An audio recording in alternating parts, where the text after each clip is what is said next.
You can't fire the owner because Nope. he can't fire himself. Someone's head's going to roll, unfortunately, in this situation. And it's probably Stefanski and Barry. I saw on The Athletic. I don't think that's fair, by the way. It's Stefanski, that part. I agree. I was saying the other day on my podcast that Barry should be fired. And I said I wouldn't fire Stefanski, but a couple of people made the point of saying, well, if you fire the GM, you got to give him a chance to hire his own coach, which is fair. That's true. Mm-hmm. So I would fire Barry. I would hire a new GM. If that GM thinks Kevin Stefanski's a good coach, wants to stick with him. Right. The situation in Cleveland has escalated with the NFL. Sources indicate GM Andrew Barry is prepared to move on from head coach Kevin Stefanski if he refuses to elevate Shedeur Sanders. The Browns are weighing a major quarterback change. Leadership appears to be aligning behind Sanders and pushing for immediate action. This is a high-stakes decision about control and the team's direction. I think it's unfair for me to comment in I guess, maybe on behalf of the industry. All I can say is this, the time that we spent with Shedeur, and what he's done throughout his college career is impressive. He's an impressive young man. He's a really good quarterback.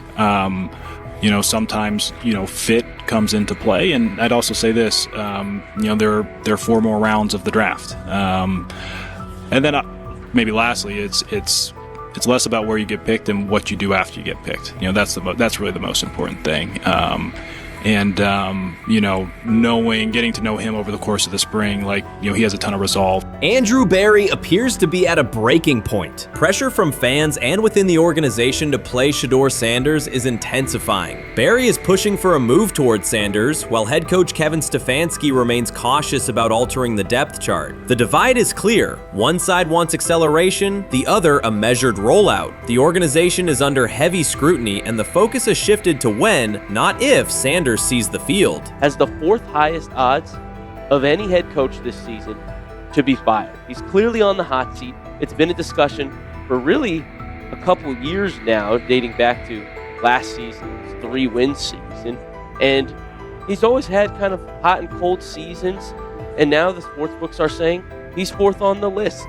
Number 1 is Mike McDaniel of the Miami Dolphins, Brian Dable of the Giants at 2, Shane Steichen at 3, and there is Kevin Stefanski plus 650 to be fired. This has moved beyond tension to outright stubbornness. Rather than elevating Shedeur Sanders, the staff has chosen Dillon Gabriel. The current depth chart looks less like a forward plan and more like resistance to change. Fans have been clear about who they expect to see, yet the organization keeps delaying. Every week without a real evaluation of Sanders slows development and blurs accountability. Cleveland is choosing a conservative approach when a decisive decision is needed, sending a message of uncertainty to both the locker room and the city. Now being the 3rd-string quarterback for the Cleveland Browns, was that so much was made out of unbelievable.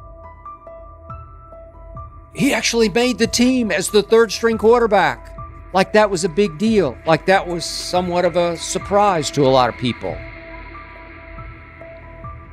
He should have been the first pick in the draft. Kevin Stefanski appears to be doubling down to validate his approach. Despite sustained demand from Browns fans to see Shedeur Sanders reflected in chants, merchandise, and constant discussion, he continues to keep Dillon Gabriel in front on the depth chart. The decision functions as an assertion of control rather than a response to momentum. Even with clear signals from the fan base, Stefanski is staying with Gabriel and delaying a full evaluation of Sanders. It is a deliberate choice to maintain his plan and pacing, not to accelerate change. Cleveland is prioritizing continuity over recalibration, keeping any transition to Sanders on hold. But yeah, I mean, the Browns are in a tough spot. They have wasted. You traded a ton of high draft capital to get Deshaun Watson. You've gotten nothing out of Deshaun Watson and missed an opportunity. Like, who knows who they would have drafted. Now, maybe they would have screwed up those picks and the Browns would still be in bad shape. Andrew Berry is likely frustrated watching Dillon Gabriel default to conservative throws while the offense stalls. From a football perspective, this appears to be the hill Kevin Stefanski is choosing to stand on. Keeping Gabriel ahead of Shedeur Sanders has limited the unit's explosiveness and prevented a full evaluation of a higher ceiling option. Drives end quickly, field position flips, and momentum is lost while Sanders remains on the sideline. Fan patience is wearing thin. Each ineffective series intensifies criticism and shifts scrutiny toward the coaching staff's criteria for the depth chart. With every additional snap for Gabriel, the decision reads less like an open competition and more like rigid adherence to a plan that isn't producing results. The optics are clear. A dynamic quarterback sits while a cautious approach keeps the offense in neutral. If this continues, accountability questions will grow inside and outside the building. What performance benchmarks keep Gabriel ahead of Sanders? When will Sanders receive first-team reps in live situations to allow a fair comparison? The front office must decide whether to preserve continuity or pivot toward a timely assessment of Sanders. The longer the current approach stays in place, the more it signals stubbornness rather than adaptation, and the more pressure mounts to realign the plan with on-field output. I honestly see it happening if the Browns lose a bunch of games. Like if they get 5 wins or less, I see the report coming out now that Stefanski will be fired. I don't want it to happen. I want the Browns to be good, win a bunch of games. I think that they're going to be a team that is slept on and can at least get 7 wins, which is why if they don't, I see Stefanski getting all the blame for that, and there'll be a new coach in Cleveland. Because their players, to me, are there once again. We've talked about the incredible rookie class. The approach in Cleveland lacks consistency. One week, Andrew Berry signals he wants Shedeur Sanders on the field. The next, Dillon Gabriel gets the reps and the plan stays conservative. Through it all, Kevin Stefanski shows limited urgency despite pressure on his job security. Fans are asking for an offense that can push the ball, change field position, and produce points. Instead, the unit leans on short throws and cautious sequencing. Gabriel's play keeps the ceiling low and momentum static, while a full evaluation of Sanders is postponed. The result is growing frustration and a clear disconnect between the front office, coaching staff, and expectations in the stadium. The NFL tried to teach him and his father a lesson. You don't act like that. You don't talk like that before a draft. We'll show you how our game is played. We will watch you plummet all the way. I think he would have gone undrafted except for that owner in Cleveland. And he is the key to everything because he is something of an against-the-grain maverick owner. He's kind of a wannabe Jerry. Fan speculation is growing. Some believe Kevin Stefanski lacks confidence in Shedeur Sanders. Others think he's prioritizing Dillon Gabriel for reasons unrelated to performance. A more extreme view claims Stefanski is manipulating outcomes to secure a buyout. Whatever the motive, the risk is clear. This approach is straining his relationship with GM Andrew Berry and alienating the fan base. Pressure is rising, Berry's patience is running out, and supporters have shifted from requests to demands. If the current plan continues, calls for a change in quarterback and accountability will intensify. What it is that they're doing is they're treating Shedeur Sanders like a 5th-round pick. Right? We're not covering every 5th-round pick in the NFL hoping that he gets an opportunity to be the starter on day 1. We felt like, oh my goodness, they got a diamond in the rough. Shedeur Sanders fell to the 5th round. They felt like they evaluated him there, and that's where they picked him. And they're playing the guy that they picked in the 3rd round over him because they evaluate him at a higher level than what they do Shedeur Sanders. And I get it. The Cleveland Browns are once again creating problems of their own. Their latest misstep centers on Shedeur Sanders. Ryan Clark and Dan Orlovsky have both noted that Cleveland is repeating the same mistakes. The team spent valuable draft capital and is now undermining that investment. This reflects a persistent issue in the organization's decision-making. It's not just a football decision, it's a pattern of self-inflicted setbacks. Habits and some of the traits that we saw show up in college were very prevalent this past weekend against the Rams. Holding onto the football, catching the snap and not reading the defense, kind of evaluating what the defensive line is doing, and then trying to see if you can go make a play, and that's the concern. Okay, it's 1st and 10. They want a play-action double move at the bottom of the screen. The route doesn't win, and then the protection breaks down a little bit. You're taught as a young quarterback, protection breaks down, find the closest check down. It's right there, it's 1st and 10. He gets to like the 4th part of the... The Cleveland Browns have long carried a reputation for instability. Even when it appears they are turning a corner, the organization finds a way to create new problems. Momentum gives way to questionable decisions and progress stalls. The latest situation centers on Shedeur Sanders. It highlights recurring issues in leadership, planning, and execution. Instead of establishing a clear path forward, Cleveland risks undermining its own investment. There's a lot of players who feel like they should have been picked at a certain spot, should have been viewed in a certain way. But when you get on these teams, it's about developing the team, not doing what's individually best for a certain player. And that's what Kevin Stefanski has to do. And I get it. We want to say all the reasons why what's happening to him isn't right. But maybe we aren't right on the way that not only the entire NFL viewed him, but now the Cleveland Browns view him as well. Shedeur Sanders was not brought in to be a placeholder or a scapegoat. He is expected to be the long-term solution, a high-upside quarterback with the tools, poise, and Sanders' pedigree to elevate the roster. The focus should be on developing him and positioning him to lead the team forward. They sabotaged it. They rigged it against him today, putting him in with 3rd and 4th stringers, 5th stringers.